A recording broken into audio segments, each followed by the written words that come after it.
Hello, Zuko here. If you don't know, my name is Jess, but I go by Zimmy on the internet because one time I was 15. So, I'm a bit late in filming what I read in October, but I'm here. So that's something. November is National Novel Writing Month, if you are unaware. And I am drowning under the weight of trying to write a novel for the 10th year in a row. You'd think it would be easier now. It's not. I'm more tired. I have a puppy. I have books to read. I have books to write now. I've just have so much. This is why you came here for. You're like, I want to know what the heck you've been up to. I care very deeply. It's not why you're here. Let's just start my October wrap-up. The first book that I tried to read was The Shadows by Alex North. I don't completely remember what this one's about. I'm realizing now that my memory is so bad that, like, even books that I loved that I've read, like, recently, I don't really remember reading. So I'm going to go in here the best that I can. I did DNF this book because I just didn't care about the characters.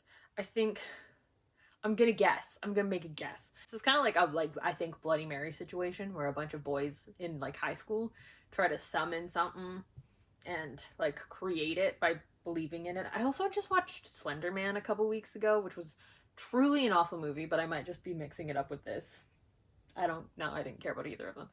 But then the boy goes missing and nobody knows who did it, and they think that one of the other boys did it, but he also has just completely disappeared, and it was just a thing, and I just didn't care about a single character in this, so I DNF'd it. That was long-winded. Oh, I forgot. I also read, and I don't have a physical copy here because I wanted to order it, but it's, like, impossible to get here in, like, hardback, which might be okay. I'm unclear if I actually want to own this book. But that would be The Lost Girls, A Vampire Revenge Story by Sonia Hartl. I think I mentioned it in my last video because I was reading a bunch of vampire books in September, and I don't remember if I actually rated it. I gave this book like a 2.5 out of 5 stars. This book is kind of John Tugger Must Die, but with vampires. So there's this one guy who is a vampire who every, like, 100 years, every 50 years, he, like, turns another girl from the same small town, and the girls just, like, have been following him as he's been falling in love with other girls every couple hundred. It took them, like, 50 years before they, like, made contact with the last girl that he turned. And it just, I don't know, man. It wanted to be, like, a real bad bitch story, and it just wasn't. And, like, they kill a lot of people in this book, and there's no consequences for that, which I also just don't like. This is queer. It's a queer vampire book, so that's fun. But, I don't know. It just feels like, I guess, too shallow for me. So yeah, 2.5 stars for this one. Next, I read The Witch Boy by Molly Ostertag. This is a book set in a, I guess, community of magical folks where traditionally the men can do shape-shifting magic and the women can do more, like, nature-y spellcraft type magic. And the main character is a boy who wants to do, like, traditionally feminine magic, and people don't accept that, and they think he's going to become a monster because he wants to learn magic. This is a super cute middle grade graphic novel.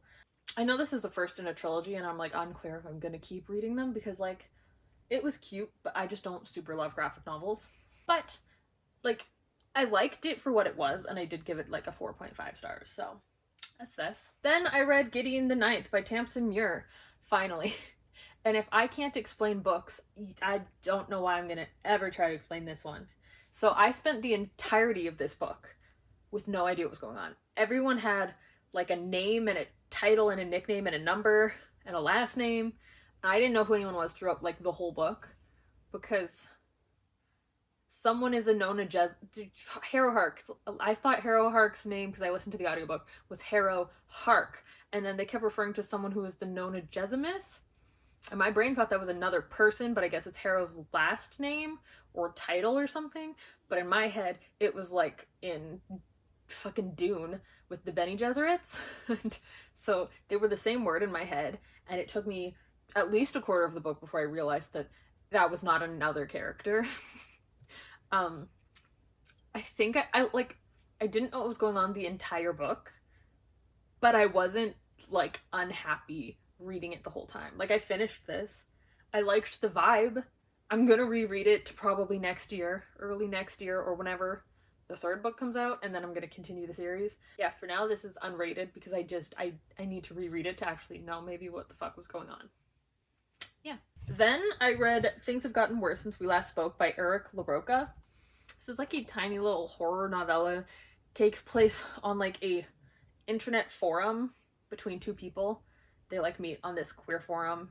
One of them is selling an apple peeler and the other helps them out financially, and then they start talking on like some kind of version of like MSN or whatever, an AOL chat room. I don't know, that was before me. But things just start getting weirder and weirder between them as their dynamic gets really fucked up. Please look into trigger warnings for this book before you read it, if you want to read it. It was a book. That's all I can say about it. I gave it like 3 out of 5 stars. But I don't know, man. This was a fucking weird book. It was a fucking weird book. Next, I was very excited to finally try and read The Diviners by Libby Bray. I had the first 3 books, I think.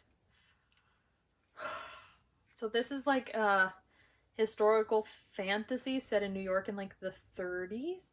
And there are a bunch of people who are like diviners who have some kind of like magical power or ability. And the main character, I believe, can see ghosts. I don't even remember. So I don't think I like historical fiction, first of all. I find it boring. But also, this book is like 600 pages, 500 pages, 570 something pages. And you could have cut like 200 pages off of this. So little happened in this book. It started out like the prologue was like kind of creepy, and I'm like, oh, I like don't want to listen to this at night with the lights off. And then all of the other chapters after that, I was bored. I'm gonna be honest, I didn't listen to the last like 30 minutes of the audiobook. I just went, cool, I bet they win, bye! Because I didn't care. Honestly, I'm not sure why this is such a beloved series. Like, I've seen at least 2 of the like book boxes get like a limited edition run of like all 4 books in like beautiful editions, and like, why? The 2 sequels that I have are already off my shelf. This will also be leaving. Ooh, wait, is it pretty underneath? Ooh, that's kind of fun. It's not enough to make me want to keep it because it was boring, but that's kind of fun. So yeah, there's this. I gave The Diviners by Libby Bray like 2 stars out of 5, maybe 1.5. It was so boring. I was so bored. It was so long. Then I read Small Favors by Erin A. Craig. I'm going to try my best to describe this book, but I'm going to do a terrible job because I don't remember anything other than the fact that I did enjoy this. Like, I gave this a 4 out of 5 stars, and this isn't queer. That never happens. So this follows a main character who is a twin, but her brother, who should be inheriting like this family farm, because this is set in like a weird, some kind of past. Like, it feels like back in like homesteading days. I don't know. I just said I don't like historical fiction, but this was done like interesting. So her twin brother, who is supposed to be inheriting everything, has kind of just like decided that he's not going to participate in farm stuff anymore. So she's been kind of taking over the farm and running the farm, and weird things in the town start happening. And I can tell I'm not doing this book justice, and I feel bad. Like, Erin A. Craig has liked my Instagram posts, and I'm just butchering this novel. Let me get a description. I should just freaking read the summary. Okay, let me try this again. Ellery Downing is waiting for something to happen. Life in isolated Amity Falls, surrounded by an impenetrable forest, has a predictable sameness. Her days are filled with tending to her family's beehives, chasing after her sisters, and dreaming of bigger things, while her twin, Samuel, is free to roam as he wishes. Early settlers fought off monstrous creatures in the woods, and whispers that the creatures still exist keep the Downings and their neighbors from venturing too far. When some townsfolk go missing on a trip to fetch supplies, a heavy unease settles over the falls. Strange activities begin to plague the town. As the seasons change, it is clear that something is terribly wrong. The creatures are real, and they're offering to fulfill the residents' deepest desires, however grand, for just a small favor. These seemingly trifle demands, however, hide sinister intentions. Soon, Ellery finds herself in a race against time to stop Amity Falls, her family, and the boy she loves from going up in flames. Small Favors is a mesmerizing and chilling novel about dark wishes and dreams, and what lurks in the shadows of people you think you know. My biggest complaint about this book is that it's not queer and that favors is spelled wrong. Like, I know it's not because this is written by an American author, but anytime I like write this, I'm like, this is a sin. I feel dirty. Okay, yeah, I gave this 4 out of 5 stars. Then I read Squad by Maggie Toduka-Hall and Elisa Sterle. So this is a graphic novel set in a high school where this girl just moves to this high school and ends up hanging out with the popular girls who like kind of seem weird, but she's like, I've always wanted to be popular. This is fun. And then she finds out some sketchy things about the clique that she is now hanging out in and is kind of blackmailed into staying, but she also wants to stay because she wants the power that they have. This was a very fun book. It is also queer. I enjoyed it a lot, and I gave this 4 out of 5 stars. Then I reread Coraline by Neil Gaiman. You know what Coraline is about. I love this book. I reread it every Halloween season. I gave this 5 out of 5 stars. Also, in case you watched the things, my like October TBR, I am almost done Empire of the Vampire. I have like 3 hours left, but I guess you're gonna have to wait until my November wrap up where I talk about this. So yeah, I'm sure you're all just shivering with anticipation. You're like, wow, you explain books so well. You're so well spoken. You remember the plot to things. I know, I get you. You're just itching for this. So yeah, those are all of the books that I read in the month of October.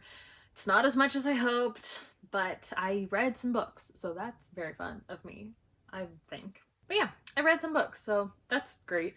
I am currently struggling through NaNoWriMo, and with reading, and with making videos, and with taking care of my puppy, and with like my life and stuff. But I'm trying my best. So yeah.